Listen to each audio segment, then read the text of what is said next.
Pernah nggak sih kepikiran kalau kadar elektrolit seperti klorida dan kalsium ternyata bisa bantu memprediksi kondisi pasien sirosis hati?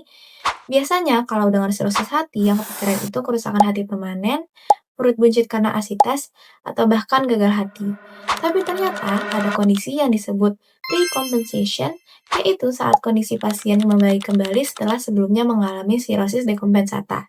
Nah, di video kali ini kita akan bahas sebuah jurnal internasional yang menarik banget dari The American Journal of the Medical Sciences tahun 2025 dengan judul Development of a Novel Combined Model Integrating Electrolyte Indicators to Evaluate the Sinus Recompensation in HBV-Related Decompensated Cirrhosis. Jurnal ini mencoba menjawab pertanyaan penting, apakah gangguan elektrolit bisa memprediksi peluang perbaikan pasien sirosis hati akibat hepatitis B? Yuk simak videonya. Pertama, kita pahami dulu masalah utamanya. Hepatitis B masih menjadi salah satu penyebab utama sirosis hati, terutama di negara Asia seperti Cina. Salah satu komplikasi paling sering muncul pada sirosis adalah asites, yaitu penumpukan cairan di rongga perut. Asites ini bukan cuma bikin perut membesar, tapi juga menandakan prognosis pasien memburuk. Menurut jurnal ini, pasien sirosis dengan asites punya angka kematian sekitar 15% dalam 1 tahun dan bisa mencapai 44% dalam 5 tahun. Tapi menariknya, sekarang ada konsep baru bernama decompensation.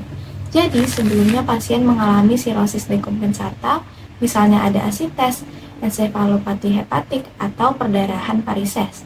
Lalu setelah terapi, kondisinya membaik dan kembali stabil. Kalau disederhanakan, hati memang belum normal total, tapi gejala beratnya menghilang, fungsi hati membaik, dan kualitas hidup pasien meningkat. Nah, peneliti ingin mencari faktor apa yang bisa memprediksi apakah pasien bisa mencapai recompensation atau tidak. Fokus mereka ternyata ada pada elektrolit. Kenapa elektrolit penting? Di pasien sirosis, gangguan elektrolit itu sering banget terjadi. Misalnya natrium turun atau hiponatremia, klorida rendah, kalsium rendah, bahkan kalium juga bisa terganggu. Tapi kenapa bisa begitu? Nah, di sirosis hati terjadi portal hypertension atau peningkatan tekanan pembuluh darah portal. Akibatnya, tubuh mengira volume darah menurun, lalu mengaktifkan sistem hormonal seperti RAAS atau renin-angiotensin-aldosteron dan vasopresin. Efeknya, tubuh jadi menahan air dan natrium. Masalahnya, penahanan cairan ini malah menyebabkan asites, hiponatremia, dan hipokloremia. Selain itu, pasien sirosis juga sering muntah, malnutrisi, diare, dan memakai diuretik, yang semuanya memperburuk ketidakseimbangan elektrolit. Peneliti kemudian bertanya, kalau elektrolit mencerminkan kondisi tubuh pasien, apakah elektrolit juga bisa dipakai untuk memprediksi peluang recompensation? Tujuan utama penelitian ini adalah membuat model prediksi baru yang menggabungkan parameter elektrolit untuk menilai kemungkinan recompensation pada pasien sirosis hati akibat hepatitis B dengan asites. Mereka ingin mencari indikator mana yang paling berpengaruh. Penelitian ini menggunakan desain retrospektif cohort. Artinya, peneliti melihat kembali data pasien dari tahun 2015 sampai 2021 di salah satu rumah sakit di China. Total awal ada 400 pasien sirosis HBP. Lalu, setelah seleksi tersisa 350 pasien dengan sirosis dekompensata akibat hepatitis B dan mengalami asites. Pasien kemudian dibagi menjadi dua kelompok, kelompok yang berhasil recompensation dan kelompok yang tidak. Follow up dilakukan selama 2 tahun. Kriteria recompensation cukup ketat, misalnya tidak ada asites tanpa diuretik, tidak ada ensefalopati hepatik, tidak ada perdarahan varises, dan fungsi hati membaik stabil selama minimal 1 tahun. Parameter yang diperiksa cukup banyak, yaitu natrium, kalium, klorida, kalsium, magnesium, albumin, bilirubin, INR, sampai skor MELD. Lalu data dianalisis menggunakan regresi logistik dan dibuat model prediksi berbentuk nomogram. Sekarang kita masuk ke hasil penelitiannya. Dari 350 pasien, sekitar 33% berhasil mengalami recompensation, sedangkan 66% lainnya tidak. Pasien yang berhasil recompensation memiliki angka kematian lebih rendah, serta kadar albumin, natrium, klorida, dan kalsium yang lebih tinggi.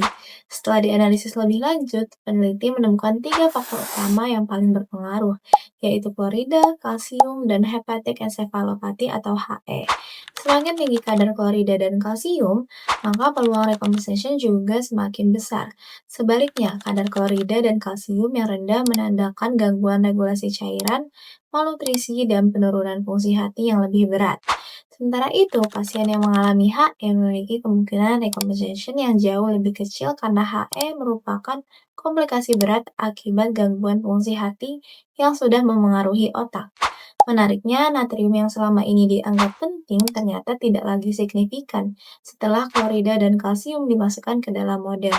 Kemungkinan karena klorida lebih mencerminkan gangguan regulasi ginjal dan keseimbangan cairan tubuh. Berdasarkan tiga faktor tadi, peneliti membuat model prediksi baru berbentuk nomogram untuk menghitung peluang recompensation pada tiap pasien. Hasilnya, model ini memiliki nilai AUC sebesar 0,762 dengan sensitivitas 59,3% dan spesifisitas 70% yang menunjukkan kemampuan prediksi yang cukup baik dalam membedakan pasien yang berpeluang mengalami recompensation dan yang tidak. Menariknya lagi, performa model ini ternyata lebih baik dibanding MELD score yang selama ini sering digunakan pada pasien sirosis hati. Jadi, model baru ini dinilai cukup menjanjikan untuk membantu penilaian prognosis pasien.